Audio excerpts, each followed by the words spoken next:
નમસ્કાર દર્શક મિત્રો, આપ જોઈ રહ્યા છો YNN ન્યૂઝ. હવે જોઈએ અગત્યના સમાચાર. વડોદરામાં ફ્રૂટના વેપારીની હત્યામાં ફિલ્મી કહાની. ફ્રૂટના વેપારીની હત્યામાં પ્રેમ પ્રકરણ જવાબદાર. ડીસીપી ઝોન 4 પન્ના મોમાયાની પ્રેસ કોન્ફરન્સ. હત્યા પ્રકરણમાં પતિ પત્ની ઓર વોનો કિસ્સો. મૃતકની પત્નીના પ્રેમીએ કરાવી પતિની હત્યા. મૃતકની પત્નીના જીશાન સાથે હતા પ્રેમ સંબંધ. પતિનો કાંટો કાઢી નાખવા પ્રેમીએ હત્યા કરાવી. હત્યાના માસ્ટર માઇન્ડ ઝીશાન પઠાણની ધરપકડ. પરિણીત પ્રેમિકાને પામમાં પ્રેમીએ કરાવી પતિની હત્યા. હત્યા માટે ઝીશાને ગુલઝારને સોપારી આપી હતી. હત્યા માટે ઝીશાને ગુલઝારને 5000 આપ્યા હતા. અન્ય દેવ ઉતારી દેવાની પણ ખાતરી આપી હતી. Reporter Rahul Rajput, YNN news, Vadodara.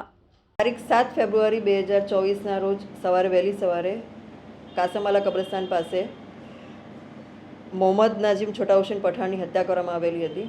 તે અનુસંધાને પોલીસે આરોપી ગુલઝાર નબી ઉર્ફે ટુંડો અકબરેલ પઠાણની અટક કરેલી હતી.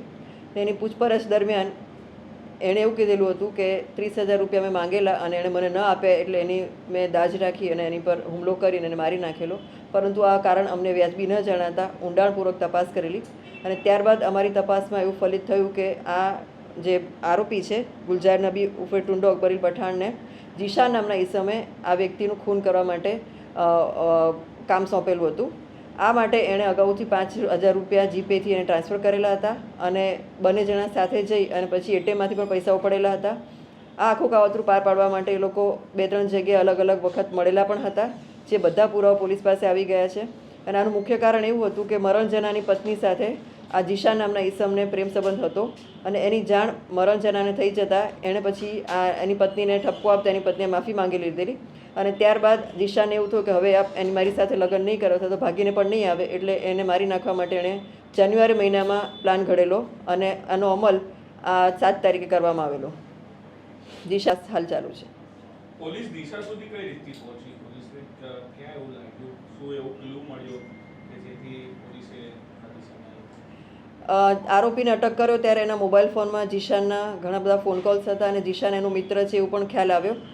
અને એ સાથે સાથે જીશાન અને આ જે મરણ જનાર છે એને પણ કંઈક સંબંધ છે કે કેમ એ અમે શોધતા હતા અને એ ટાઈમે અમને ખ્યાલ આવી ગયો કે જીશાનને અને મરણ જનારની પત્નીને અગાઉ આવો સંબંધ હતો, જેના કારણે જ આ થઈ હોઈ શકે. અને ઊંડી તપાસ કરતાં આ કારણ અમને જાણવા મળતા એને અટક કરવામાં આવેલો છે.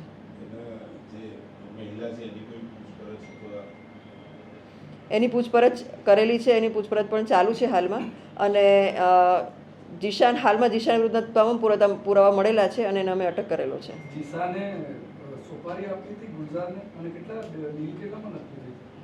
એણે એડવાન્સમાં 5,000 રૂપિયા જીપેથી ટ્રાન્સફર કરેલા હતા.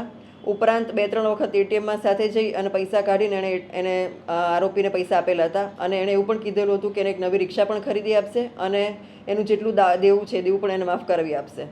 જે આરોપી છે એને ઘણું બધું દેવું થઈ ગયેલું હતું, એટલે એ દેવામાં હતો ને એને પૈસાની પણ જરૂર હતી, એટલે એણે કામ કરવા માટે હા પાડી દીધેલી. આરોપી અને જે મરણ જનાર છે, જે હત્યારો અને મરણ જનાર બંને વચ્ચે કોઈ તકરાર કે એવું કંઈ થયું હતું અથવા જૂની અદાવત એવું કંઈ?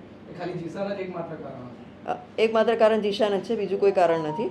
આખી સમગ્ર તપાસમાં અત્યાર સુધી અમને જીશાન આખું જે કામ સોંપેલું હતું એના કારણે જ આ મૃત્યુ થયું છે, આ ખૂન કરવામાં આવેલું છે, એ અમારી તપાસમાં નીકળેલ છે.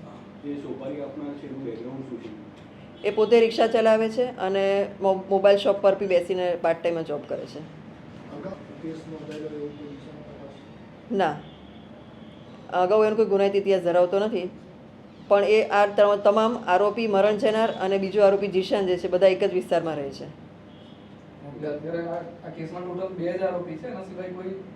હા, હાલમાં 2 આરોપી છે આ કેસમાં. બંનેની અટક કરવામાં આવેલી છે.